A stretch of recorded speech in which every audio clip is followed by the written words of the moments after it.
മൂക്ക് കീപ്പിട്ട എല്ലാവർക്കും അറിയാം പൌരത്വ പ്രശ്നം പരിഹരിക്കണം എന്നുണ്ടെങ്കിൽ കേന്ദ്രത്തിൽ ഭരണം മാറണം എന്നുള്ളത്. ഇവിടെ മുഖ്യമന്ത്രി പറയുന്നു കേന്ദ്രത്തിൽ ബിജെപിക്കാരെന്നെ ഭരിച്ചോട്ടെ, പൌരത്വം ഞങ്ങൾ നടപ്പിലാക്കൂല. ആരെ പറ്റിക്കാനാണ്? കോൺഗ്രസിന്റെ വടി വേണം.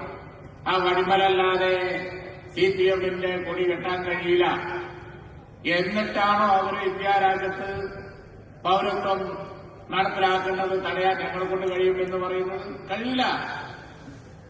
പൌരത്വം നടപ്പിലാക്കാതിരിക്കണം എന്നുണ്ടെങ്കിൽ, പൌരത്വത്തിന് പക്ഷപാതം കാണിക്കാതിരിക്കണം എന്നുണ്ടെങ്കിൽ അത് ഒരേ ഒരു ശക്തിക്കേ പറ്റുള്ളൂ. അത് ഇന്ത്യൻ നാഷണൽ കോൺഗ്രസും അതിന്റെ കൂടെ നിൽക്കണവരും അധികാരത്തിൽ വരണം.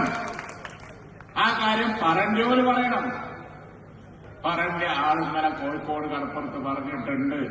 എന്താ പറഞ്ഞത്?